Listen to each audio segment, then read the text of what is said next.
This is the L2C Media Network, and this is Sports Final, brought to you by the L2C Media Network. Now, with details from the headlines that make the sports world go round, here's our host, the Baxman Baxley. All right, thank you very much, Harry Von Stuttgart. Good evening, everybody. Actually, an early good morning to everyone. Sorry we're a bit late. Things happen, and glad the football game ended. Anyway, tonight the usual stuff plus special farewell to a very special friend. That is coming up tonight here on the final. But right now, as we do every night about this time, well, actually earlier, the regular time of 11:30 p.m., we bring you a cat climbing up my back. You're late, Uno. Hey, Christine, how you doing? Just I would stop in to say hello. Well, hope you'll be able to watch the rebroadcast because, go ahead. There you go. Because I'm doing a little tribute to one-of-a-kind person, but of course we all know JJ, a.k.a. Sithlord, passed away, and I'll have a few words about JJ coming up at the end. But right now, as we do this very show, we do so like this. Ladies and gentlemen, tonight's edition, our scores are always brought to you by Caesars Sportsbook. Remember, we are all Caesars. And if you Caesar, tell her I said hi. Okay, let's get to the only game that continues. Oh, yes, your Titans got stomped. Who, boy, did they get stomped. But we'll do that in just a little moment. Right now, let's get you some scores from basketball before we hit the Monday Night Madness. 2:57 left to play in the third. It is the New Orleans Pelicans 84, LA Clippers 70. Let's go to some finals and do it with class, or at least some dignity. The Orlando Magic lost to the Philadelphia 76ers 101-96. Denver Nuggets over the Miami Heat 120-111. It's hard to do this while you're balancing on a chair. The Chicago Bulls beat up the Charlotte Hornets 133-119. Minnesota Timberwolves over the Indiana Pacers 100-98. The Rockets beat the Oklahoma City Thunder 102-89. The Cavaliers beat up the Mavericks 114-96. That's the spirit. Yes, your Volunteers did win, and I'm proud of them. San Antonio Spurs beat the Washington Wizards 116-99. Ooh. Back up. There we go. One more. And the Utah Jazz. They play jazz in Utah? Still, someone explain to me. Because they came from New Orleans. They were the New Orleans Jazz, and New Orleans is a jazz town. What's Utah got? If anyone knows, let me know. Anyway, the Utah Jazz beat the Portland Trailblazers 129-107. Huzzah. ADH, how you doing? How's everybody? And we go from one little extreme of basketball to another and get you over to the fun thing that I love here is we do this with a little humor and a little excitement and a little magic. Oh, yes. Must. Let me just do this here. I'm a bit off-centered. You know that? Ow. Don't want to keyhole the... Okay, let me just do this. There we go. I am whole again. Yet I am whole again. Hallelujah. Okay, let's do some more scourge, and that, of course, is ladies basketball, especially college. There's only one game. Wow. Was there one game? Yes, only one game to report on for ladies. Number one ranked South Carolina over North Carolina A&T, 79-42. Now, let's go from one extreme to the other, and the other, and the other, and the other, and the other, and the other, and the other. Okay, let's go to the NC2A men's scores. And we got a ton of them, folks. Let's go to it. Oops. Touched the wrong button. There we go. All right. Here we go. The third rank Gonzaga beat Let's try it again. Third ranked Gonzaga over Tarleton, 64-55. Seventh ranked Texas over Sam Houston, 73-57. Ninth ranked Kentucky over Central Michigan, 85-57. Wow. And that leaves us with one more thing in the basketball, and that is, of course, the G League, to which we hit right now with a plum. So there we go, a little bit of the G League. And as we begin this, let us get it to the right area. Oh, very funny. All right, there we go. All righty. A little bit there. Thank you. Okay, now, one more. We got yesterday's score. There we go. All right, the Agua Caliente Clippers beat the Salt Lake City Stars 130-97. The Motor City Cruise howled at the Iowa Wolves 105-97. The Maine Celtics over the Westchester Knicks 110-100. Wisconsin Herd beat up the Windy City Bulls 124-116. And the G League Ignite over the Stockton Kings 96-86. Guess what, folks? We're done with the basketball segment. Yay. All right, let's get you over to the subjectives of subjective. That's right. We go from one extreme to the other here on this broadcast, and boy, do we love extremes. I hate to ask, but who is JJ? JJ was one of the YouTubers, and he had his own YouTube channel. He also shared a little YouTube love with Hanstar's channel, and he was a guy that was a true gentleman. He would, from what I have understood, and I've only known him for a while, he would literally, there was an old saying that you can tell when someone's a friend if they give you the shirt off their back. That's JJ.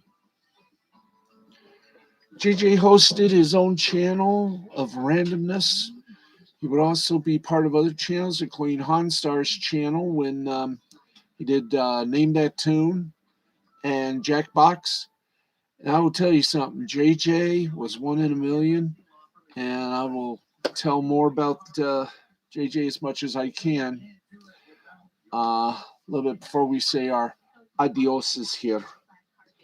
Let's go to the hockey segment. Then we'll head on to the football. And a very short day for the NHL. In fact, how short? How about this? Only 4 games, all of them final, one of them with a shootout. Let's tell you all about it. And folks, the Seattle Kraken, hey, the Octopus are smiling tonight. Okay. That is very good. Seattle Kraken over the Buffalo Sabres. 2 goals, 10 for Seattle, a goal and an assist. Scanner for Buffalo, 2 goals. Arizona Coyotes over the Winnipeg Jets 1-0. Vejmika for Arizona 46 saves. Wheeler for Winnipeg did so good they didn't even report it. And Erickson for Arizona had 1 assist. Le Canucks defeated Le Canadiens 2-1. Garland for Vancouver, 1 goal. Allen for Montreal, 40 saves. And Drouin for Montreal, 1 assist in our final game. It was the Calgary Flames over the Pittsburgh Penguins in a shootout, 2-1. Jerry defeated, Jerry, 31 saves for Pittsburgh. Lukic for Calgary, 1 goal. And Lindholm for Calgary was so good once again, they didn't report it. So there you go. How's it?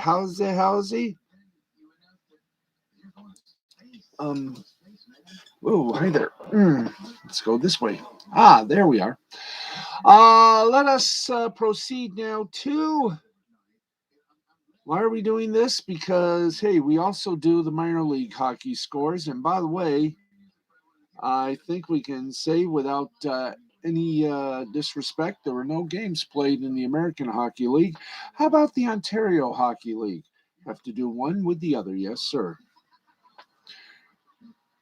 You cued out. All I'm getting is your face and the never-ending circle.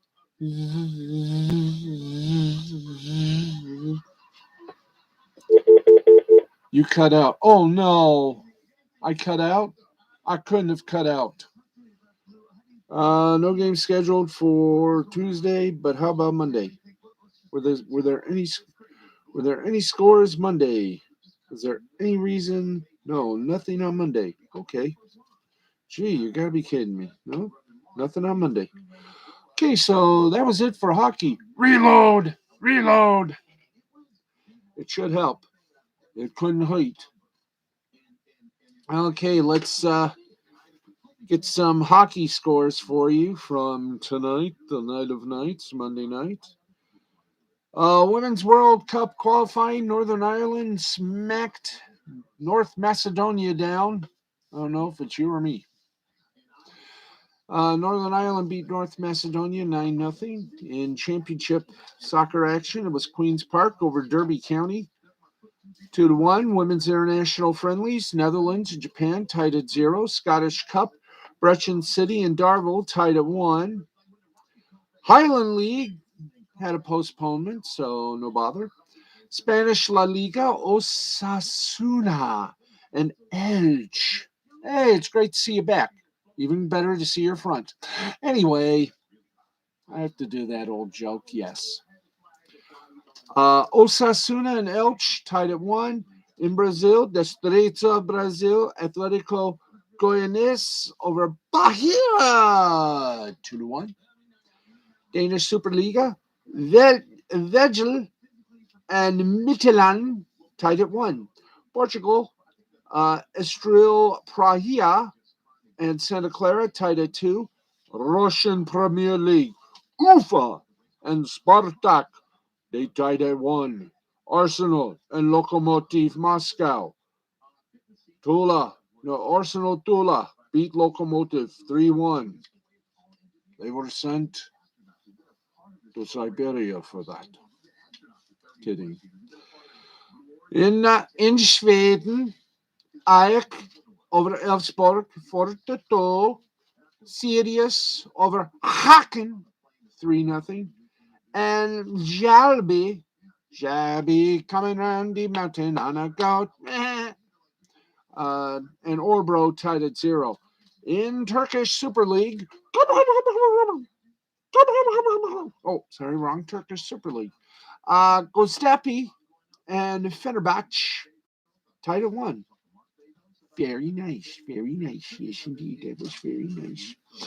Okay, let's get you a little media before we go anywhere else. And for you folks out there who were watching Fox NFL Sunday, boy, this was fun, wasn't it? And it's even going to be better when we get the reports, we can show it to you. Oh dear, this is going to be a fun time. Yes, it is. Here we go. For more than a decade, it's been well established that if your TV broadcast features a fake website, you should buy that domain too, at the very least, prevent it from becoming exploited by somebody else. One particular case of this was in an episode of How I Met Your Mother in 2009, Old King Clancy, which referenced the site CanadianSexActs.org. Fortunately, the show bought that up and used it for its own purposes then, getting plenty of traffic from people who watched and discussed the episode, although it no longer appears to be active. Well, get ready for this, puppies. Fox NFL's pre-game show called Fox NFL Sunday didn't go that far. This Sunday, they ran a fake emergency alert, problematic enough, with ESPN getting fined by the FCC for just the misuse of an emergency alert system warning tone in a 2020 rebroadcast of a 2011 documentary, with both ESPN and Viacom fined in 2015 for using EAS tones to promote a movie ad about the Philadelphia Eagles.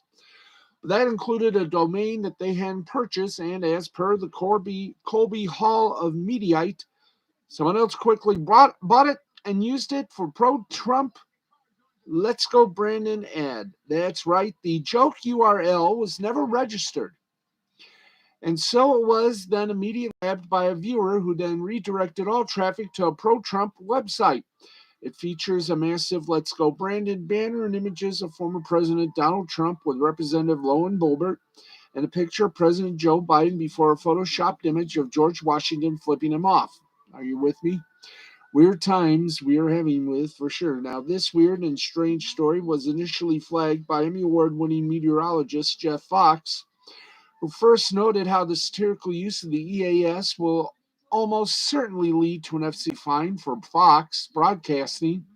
He also noted the URL was officially registered at 12:21 p.m. on Sunday. The segment, thank you, Deej. The segment featuring the URL aired just 2 minutes prior, according to television transcript database TV Eyes, which strongly suggests, of course, that the URL was not registered by anyone involved with the segment, but by an eagle-eyed viewer eager to troll. So to sum it up, this weird story, Fox producers thought they did a clever segment invoking nostalgic EAS interruptions from viewers past. But not only did they seem to run afoul of FCC standards, they also neglected to register the joke URL, which someone grabbed for political purposes. Fa la la la la la la la la. But hey, they did get publicity. I would never do that. Besides, it's great to be here on YouTube. Somebody buy YouTubesucks.com quickly. All right, let's go from this to one of our little things here. And by the way, just going to do this. Let's see. Wow. Yeah, we got to do. Oh, yeah, we had a Monday Night Football game tonight. Where is my manners? Let's talk football. Shall we? We shallst. Yeah, we can do that. Yes, we can. In fact, we will do that. As soon as I just bop this, go to the NFL. No, I don't want the football. I mean, I want football, but there we go. Let's get the alternative up there. Come on, boys. Thank you very much. It's nice to know the electronics here. I said scores. We want scores. Come on, boys. Thank you very much for your support. Let's go to week 12 and the Monday night tilterage. We can find the Monday night tilterage. Do we have the Monday night tilterage? Who did have the Monday night tilterage? Come on, boys. Give me a little Excelsior here. Thank you very much. It was Seattle, Washington. Thank you. Okay. This is fun. Well, Seattle, you can hit that panic button now. Washington just creamed you 17-15. And the small part of it is simple for Seahawks. Wilson, 247 yards, 2 touchdowns. He also had 2 rushing attempts for 16 yards. Lockett, 3 receptions for 96 yards. For Washington, fill in the blanks. Heineke, 223 yards and a touchdown. Gibson, 29 rushing attempts, 111 yards. And McLaurin, 4 receptions, 51 yards. Don't forget on Tuesdays, Tuesday night, 7:30, we'll give you week number 4, I do believe, of the college football playoff picture. And on Tuesday night, midnight Eastern, timed, we've got everything you need to know about the world of sports, but we're afraid to ask. And we'll do it in funny voices and some humor. Sports Final tomorrow, midnight Eastern time. Please remember that. Now, let's get some headers here. Some nice little header lines. I'm sad my Titans lost, but joyful the Cowboys lost. I am sad for that too, because the Titans were doing okay. Then all of a sudden, wham. But I will say this, Cowboys, I was born in Texas. I will admit to some sort of a semi-bias with Texas, but I'm just hoping that the Detroit Lions lose their remaining games so they can truly get their hands on a true first-round draft pick who would literally have to be in Detroit. Anyway, let's get to some headlines and do it with a little style, a little panache. LSU has hired Notre Dame coach Brian Kelly to fill its vacant position, sources tell Dennis Dodd of CBS Sports. It's believed the Tigers shifted to courting Kelly after whiffing on stealing Oklahoma coach Lincoln Riley, who was stolen by USC. Kelly has led the Fighting Irish since 2010, becoming the winningest coach in program history this season. He is 113-40 overall at Notre Dame with 2 college football playoff berths and an appearance in the 2013 BCS championship game. The Irish have a chance to advance to a 3rd playoff this season. Notre Dame has struggled in its postseason appearances. However, it lost 30-3 to Clemson in 2018, 31-14 to Alabama in 2020 against Bama in 2013. Notre Dame lost 42-14, one of the most crushing losses in BCS history. And Christine says we're in first for our division, though. Yes, indeed. We're going to check in with all the divisions in the National Football League in a few moments. Now, the draw to LSU for Kelly is obvious. The last 3 Tiger coaches, Nick Saban, Les Miles, Ed Orgeron, have won national championships. Kelly would be able to take his recruiting to new heights and likely be compensated handsomely for it. However, Notre Dame found new life on recruiting trails since Kelly hired Marcus Freeman from Cincinnati as defensive coordinator. The Fighting Irish have a projected top 5 recruiting class in 2022 for the first time in a decade and are off to an even hotter start in 2023. LSU reached out to Kelly earlier in the process of coach looking, with Kelly initially turning down the Tigers, according to The Athletic, which first reported LSU targeting Kelly on Monday. Now, with Riley off the board and Texas A&M coach Jimbo Fisher again denying interest in LSU, and since Michigan put a lock on their head coach, Mel Tucker, big old $95 million deal,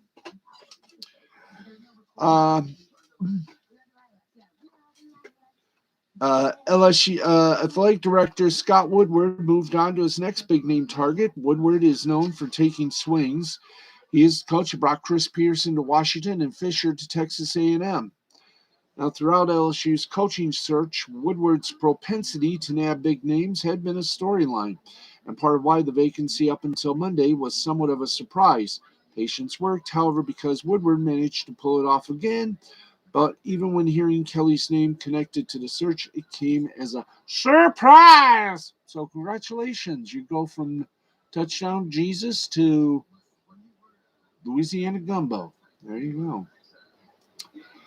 All right, let's keep on going here. Da-da-da-da. Let's go to college football.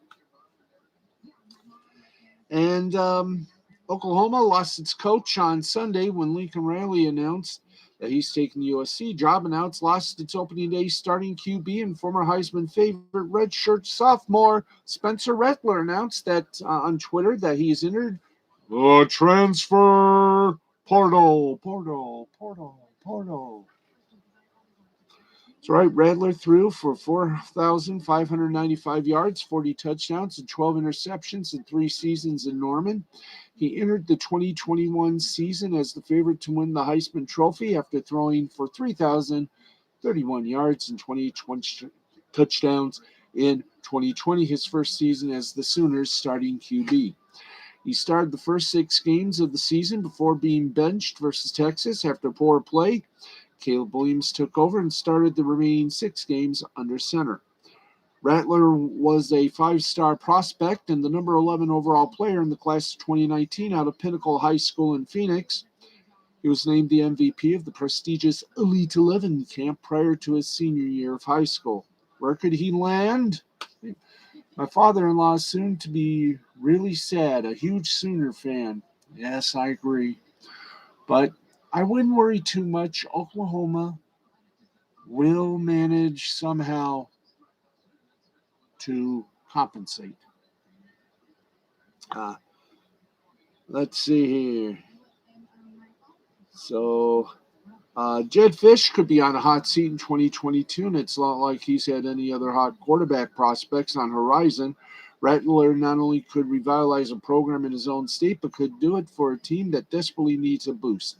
So, he could go Arizona, he can go SMU, or he can go South Carolina, or Old Miss. We'll just have to wait and see where that transfer porthole takes him.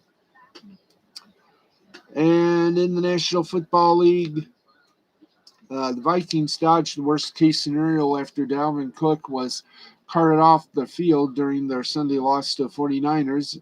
The MRI revealed Monday that the star running back suffered a torn labrum. But Minnesota will still need to weather at least a few games without the Pro Bowler, with Adam Schefter of ESPN reporting that Cook expected to miss a minimum of 2 weeks. The hope, Schefter added, is that Cook will return in Week 15 against the Bears, who will host the Vikings on December 20th, Monday Night Football, after Minnesota enjoys a long break following Thursday Night Football the week before. CBS Sports NFL insider Jason LaConfort previously reported that the Vikings had not yet decided whether to place Cook on injured reserve, which would have guaranteed a 3-game absence, in part because Cook has overcome a torn labrum before, missing the final 2 games of 2019 with a similar issue. By the way, this will leave the Vikings without their top ball carrier against the Lions this Sunday. But I still think, Vikings will win. Remember, this is the Lions, the NFL's doormat.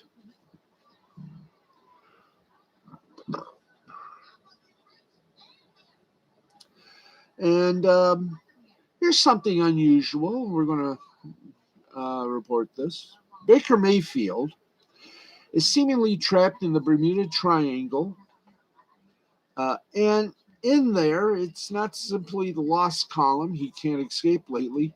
He's also battling against very public and visceral criticism of the parents and teammates. And it began when Odell Beckham Sr.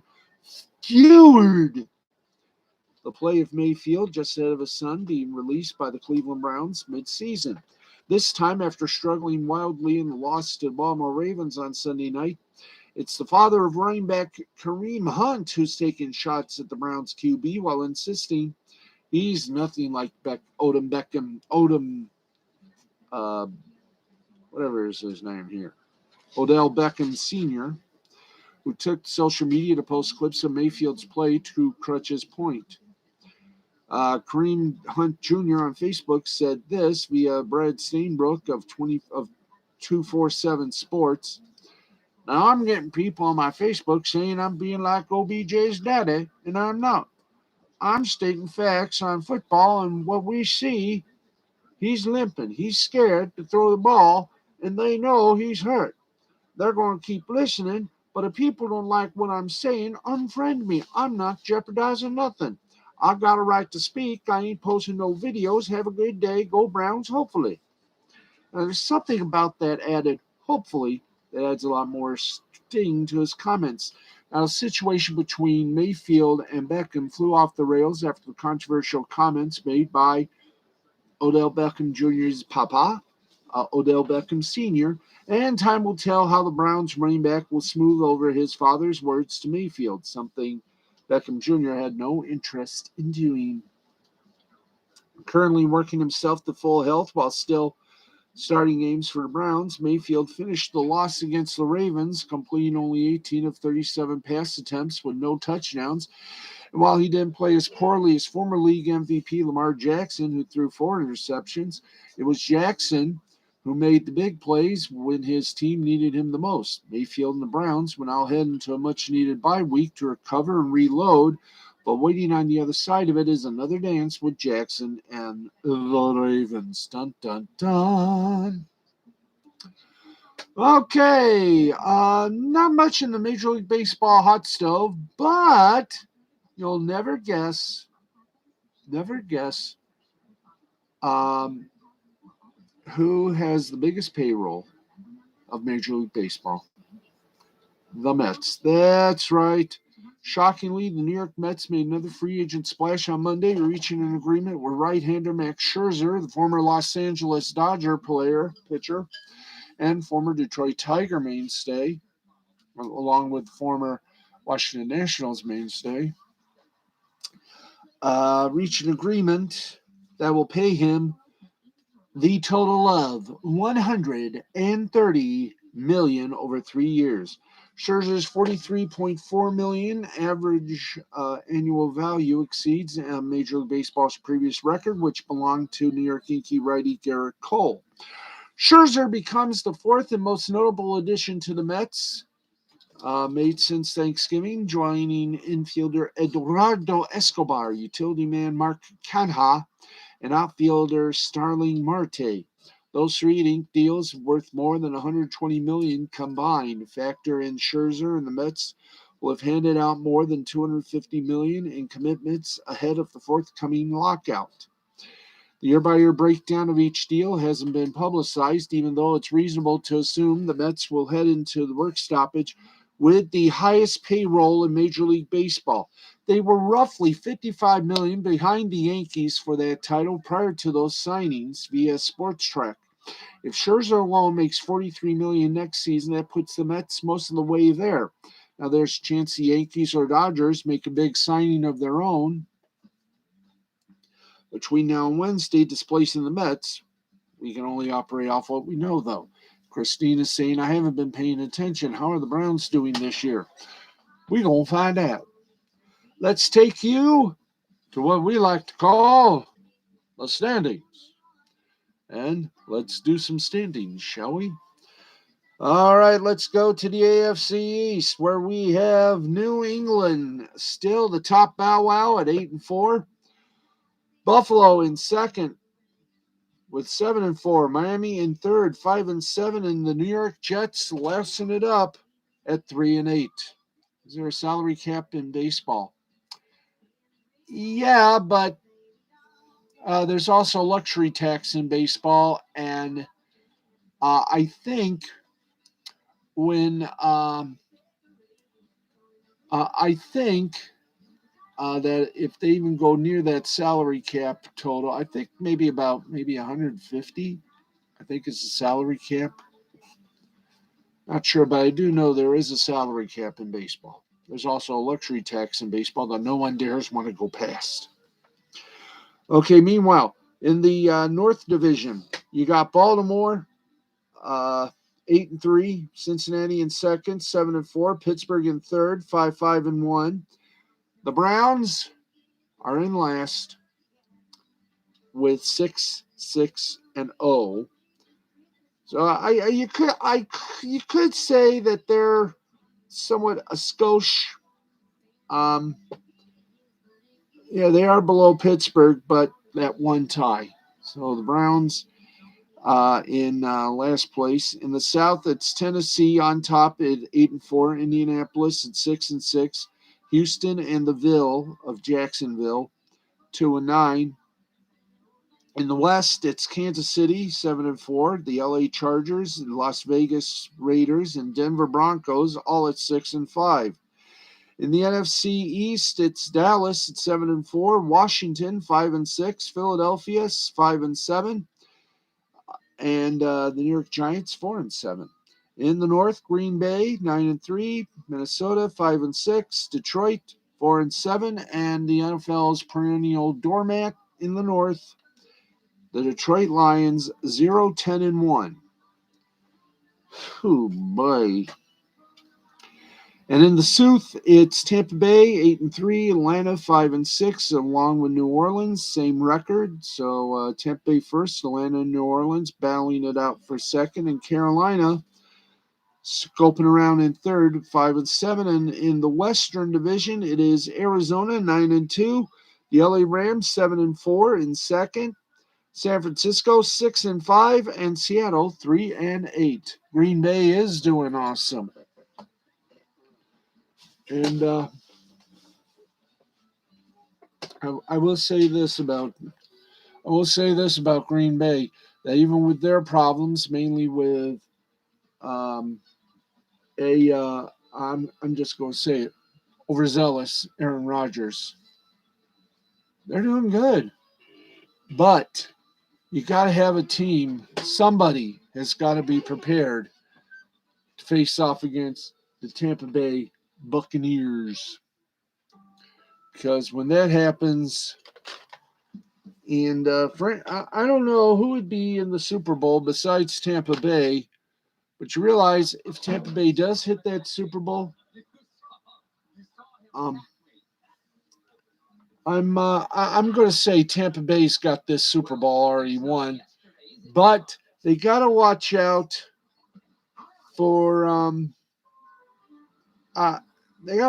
Kansas City. They're going to have a joyful fun. Let's put it that way, joyful fun for everyone.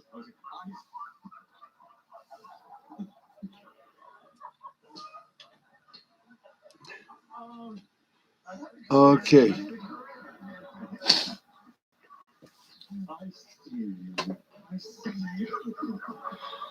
Let's get down to the last segment, and then a little special adieu. Right now in soccer in La Liga. Well, we've already done the soccer bit. Let's see. Do we have? Yeah, we do have an update. 10 minutes into the fourth quarter, and the Pelicans lead the Clippers 114-95. In World Cup basketball, Canada beat the Bahamas 113-77. Puerto Rico over Cuba 69-60. Dominican Republic over the United States Virgin Islands 100-56. Mexico over US 97-88. In the Austroasia World Cup qualifying first round, Lebanon over Indonesia 110-64. Saudi Arabia over Jordan 72-64. Iran over Bahrain 164. Pakistan over Syria 81-71. And in the World Cup of basketball for Europe, Lithuania over Czech Republic 74-66. Bosnia and Herzegovina over Bulgaria 85-75. Let's say I would love to see Titans Cowboys in the Super Bowl. Ooh, that could be a very interesting. I would love to see Titans Cowboys, but I got this feeling. If you want to see a miracle, if you want to see that happen, somebody's got to beat Tom Brady. Please, somebody beat him. If he wins another one, he passes Pittsburgh for most Super Bowl rings. Let's see. France beat Hungary 78-54. Latvia beat Slovakia 82-74. Russia over Iceland 89-65. Ukraine, not my cream, but your cream, defeated North Macedonia 78-61. Montenegro over Portugal 83-69. Italy over Netherlands 75-73. And Spain over Georgia. There's a country named Georgia? Country named Georgia. Who knew? 89-61. And guess what, kids? We're going to repeat the final score for tonight's Monday Night Football game. Washington over Seattle, 17-15. Okay. Well, usually when we slam the book down, we say goodnight. But tonight, it's not exactly a fantastic night. One of our own members of YouTube, the YouTube community, shockingly left us. We all knew him as JJ, also known as Sithlord. Now, I didn't know him as long as others have, but I do credit him and Honstar for making me do this, joining in the YouTube community. And it has been a truly unique pleasure to do what I've always wanted to do, and I thank Honstar and JJ.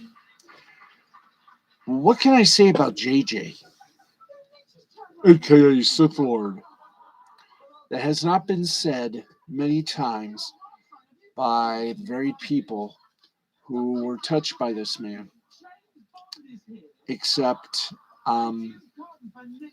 I can't top any of that. All I can do is say that from my heart, if because I'm an only kid, I'm an only child, but if I ever had a brother, I want him to be like JJ. The man was a gentleman. The man lived by his own rules.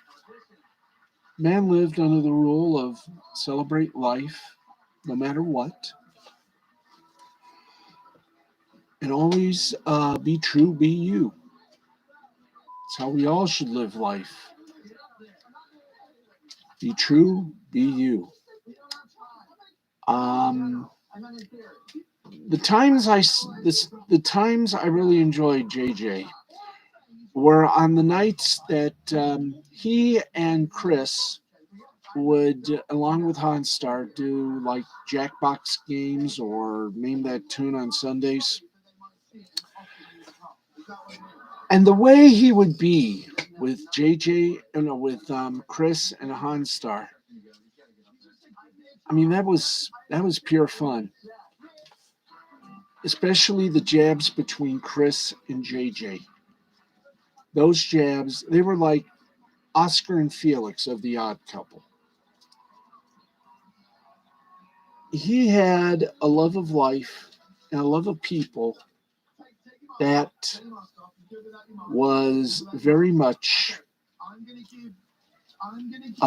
appreciated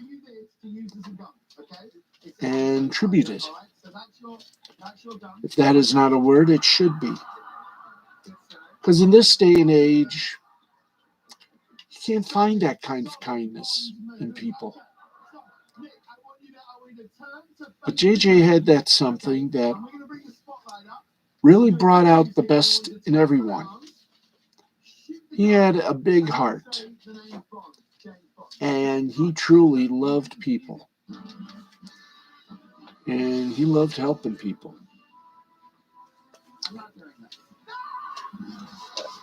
And to put it in a bold sense, in a truthful sense, to those who have known him for a long time, he would make a newbie, feel welcomed. And I mean, you can't find that in most people anymore. Most people just care about themselves, but JJ, he cared about people. He would help them, no matter what. He had a humor, he had a creative glint that would even knock me out. And I will tell you something. When I heard that he had passed, I was like, oh, bleep. That isn't true, but sad to say, twir. JJ may not know this, but you got a lot of people to realize their dreams. And with your help, their dreams became reality. And you are the best of what you did and do. And although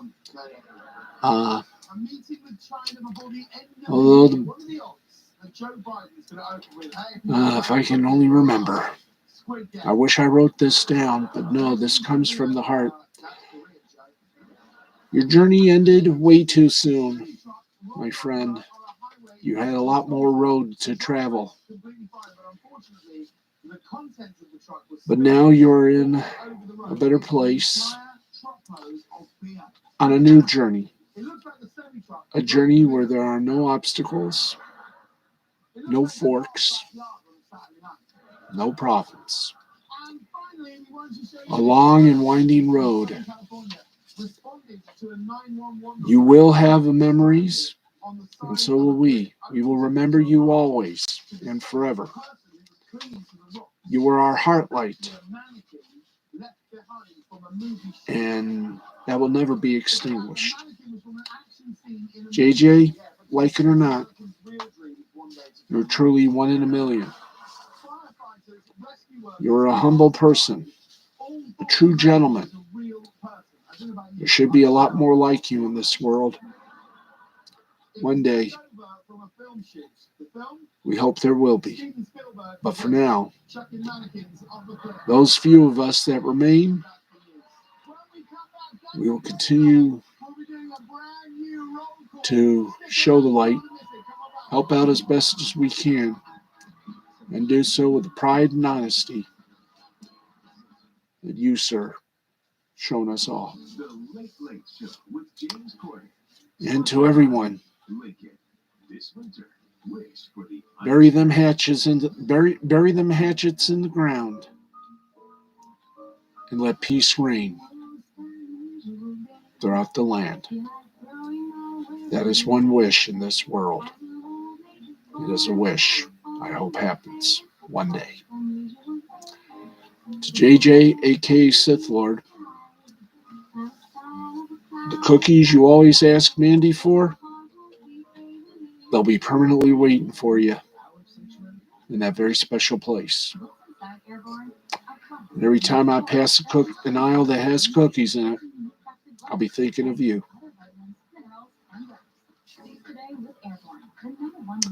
And I'll be smiling, just like you are right now. Thank you, everybody, for joining us. And from all of us here at the in our Jackson HQ, prayers and condolences to your family, friends, and fellow YouTubers such as myself.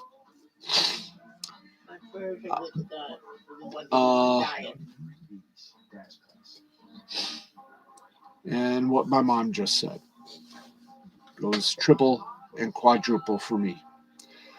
A lot of people did their own speechifying this evening. I just wanted to add my 4 cents to it. Consider it my gift to you. Thank you very much. My gift to you.